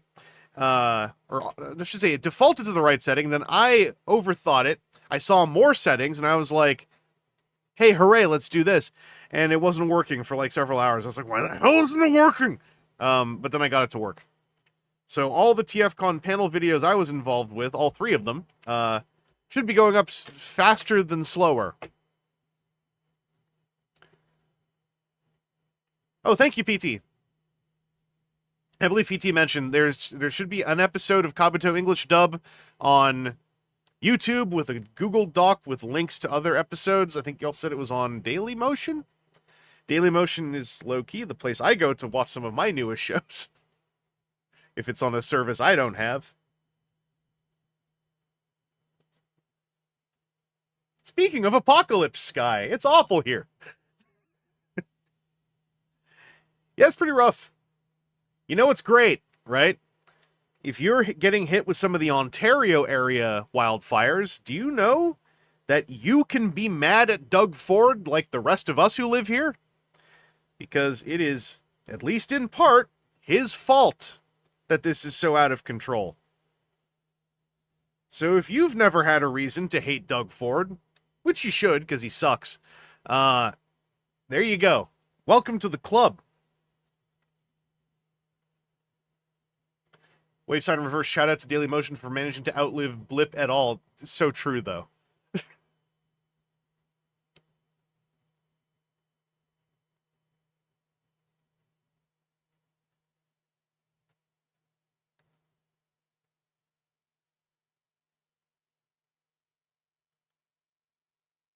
Oh, Curioloid. We're almost done. And then we get to do the really fun part. Heck yeah, I'm mad at Doug Ford. Thanks for making me aware of who to hate for this. Yeah, no, Doug Ford. There's a scientific term for what Doug Ford is, which is human piece of shit. When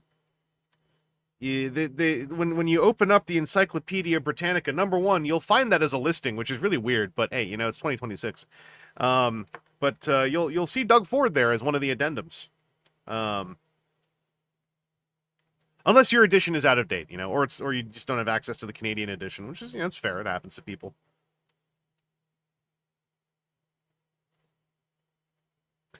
There's a YouTuber named Bobby Broccoli who normally does videos discussing science topics, who made a multi-part series on the Toronto Fords. Yes!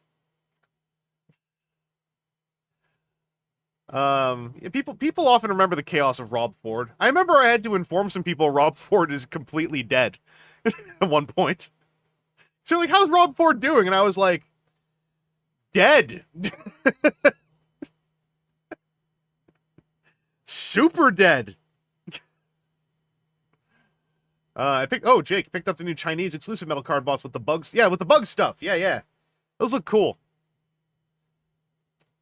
Not like the first thing I wanna go after next in my own card bot journey, but I like that they're out there. Another name that I'm never gonna remember is the Chinese company that does card bot in China, because they're the ones who, as far as I recall, also own the factories that all the card bot stuff is made at, hence why they're able to make all that cool stuff. My vocabulary rapidly declined during that sentence. Don't tell my mom.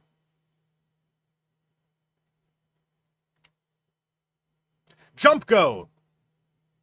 That's one more time today than zero. The more times I say Jump Go, the more I'll just start. It's like tactile memory. I just have to keep saying the word, and then I remember how it feels in my mouth. Do not clip me saying in my mouth.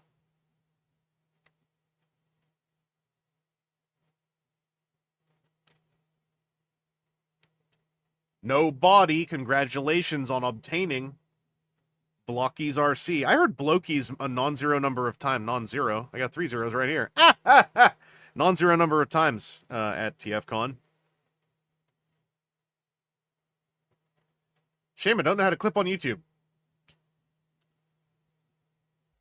If you can't see the scissors, they're probably in the hamburger or triple dot menu on the description of the video. That's where YouTube buries its clipping system. One of many things YouTube does that probably shouldn't be buried so much, but they invented it and then hid it. I shrug.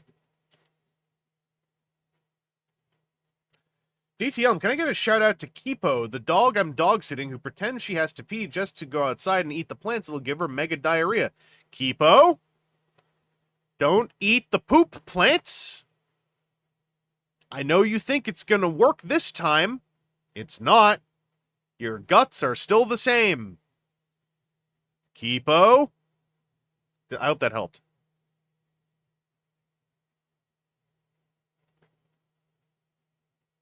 All correct. Sally means they can't make them for America unless they're brought to Korea, at least according to... Yeah, I saw in the interview the thread, the distro thread things have to run through.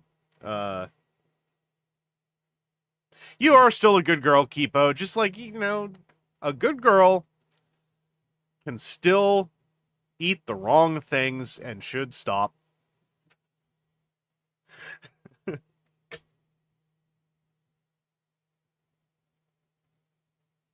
Sitting on Blocky's Jeff the Land Shark page. Main rival. So Jeff is still a problem. I played Rivals for like 3 weeks, and I remember coming away from that thinking like, man, this game was like designed to ruin the reputation of Jeff the Shark. Like the people just want to People are like, never kill the dog. Never kill the pet. Except lettuce discourse. Oh, right, because America has the freedom diarrhea thing. Not the freedom. America has the wait, it's coming together. Shut up. Hold on. Wait. Um um America has the Freedom Your Bowels 250th exclusive food poisoning.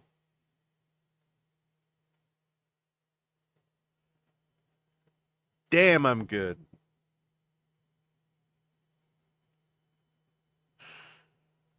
And that was for free.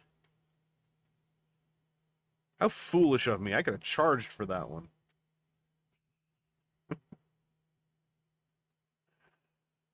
The mega ship bandwidth is having trouble penetrating the smog today.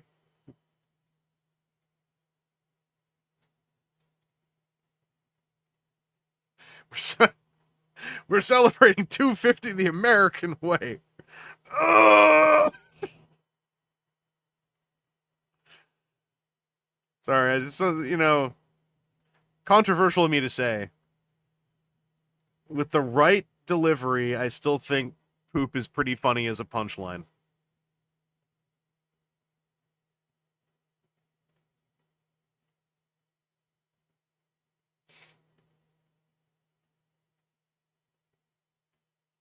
PT, that does sound super helpful. I regret bringing this up. To be fair, not to throw Jake under the bus, but Jake is the first person I saw say plants that give you diarrhea. So, like, technically, you were the start, but the yes and was Jake first, and then I got it when I saw Wave Sign Reverse say lettuce discourse, and that's how I assembled it. I guess I'm throwing all of us under the bus. Well, it's a nice bus. Why are you complaining? Can't do anything for you people. Oh, the bus you're throwing me under. Buses are expensive.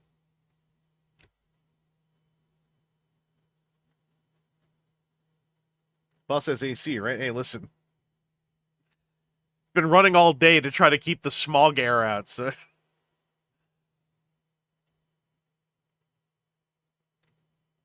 Poop plant funny. That's the important thing. The important thing is poop plant funny. Also, I don't usually use these, like, rigid sleeves for these, so I got my, my penny sleeves out.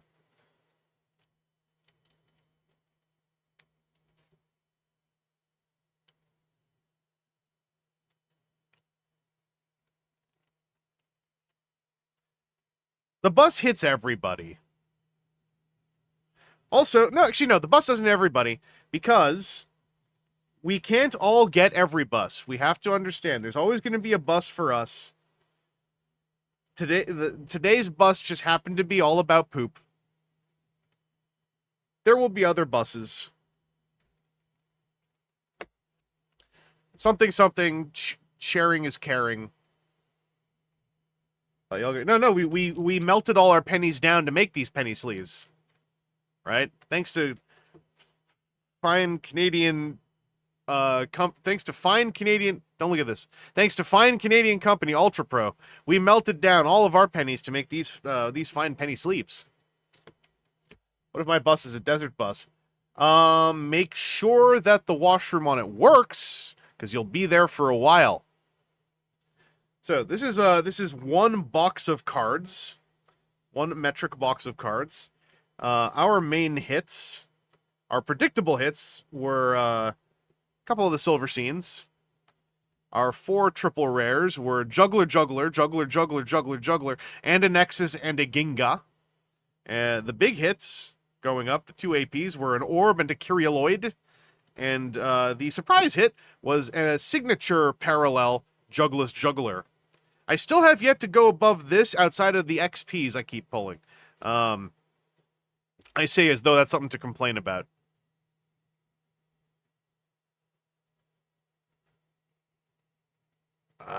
Now I need to... What I'm not going to subject all of you to, right?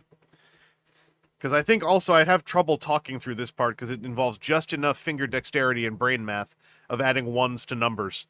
Now I need to go through, and over here in column BP03, I need to go through and see how many more of these cells I can make green. By the way, if a cell is blue, that means I finished a playset using reprints from a precon deck. There's only one of those that does that. If a cell is red, that means the card is banned. If a cell is yellow, it means I have a playset via alt arts. And the basic alt arts are always the +1s. That's the APs, the SPs, the SSSPs, etc. However, the winner ones also are part of these. My winner cards, my couple of those. But my promo cards exist over here in the 3 different columns of promo types that have come out, and those will reference the cards that they are promos of if that is the case, but those don't get added to the totals because the promo cards are their own fancy little thing. It's a simple system, but I'm proud of it. This mostly exists because we had 7 sets come out very suddenly, and I needed to organize to remember what I have. Where are we? Now he busts out, not yet. I would, but BP08 got delayed. Hey, manifest with me that tomorrow it's here, so I can go to Mad Merchant at Splendid China Mall to do my locals there, and and purchase a box, because then I can stream 1 more box of Ultraman before I'm done until October.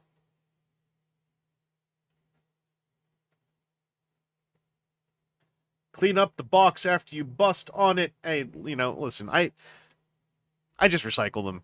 The recycling process will clean it up for me. Thusly, these were the cards. I don't really have anything else to talk about lying around here. I'll save that for other streams. And I've been going for approximately 2 hours. What a perfect... I'm going to have a sub 6.5 hour stream. So let's pop back to Facecam. Hi there. Ooh. Thanks for watching. Hope that those of you who are a part of our fine Great Canadian smog cloud can escape it eventually. And as I said, the next video coming out is most likely going to be the TFCon Toronto 2026 YouTubers panel, Creating Transformers Media. I'm hoping to get a review out after that, and then 2 more panels. Oh, by the way, if you're a patron on Patreon, the panels have enough editing that I'm using them as paid posts. I'm going to put a notice out on Patreon too, because I feel this is the respectful thing to do. This means there may be more posts this month than usual. Although I am hoping to get back up to... I'm trying to get myself into a rhythm of like 4 to 5 chargeable posts a month. So if you are new to the Patreon, YouTube members don't have to worry about this, but if you're new to the Patreon, make sure that you have a monthly limit on your Patreon thing with me, because that I don't want to like have someone accidentally out another $10 or something. I'd feel very bad about that. Regardless,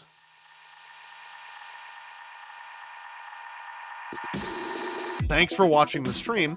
I will catch you all later. Take it easy out there. It's heat wave time. It's smog smoke time.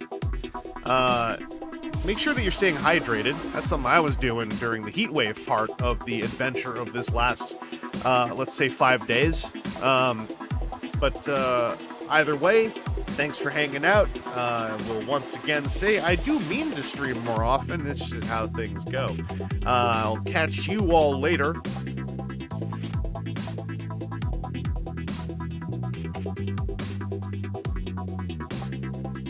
Mwah! And I got it all over your face again.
Let them come.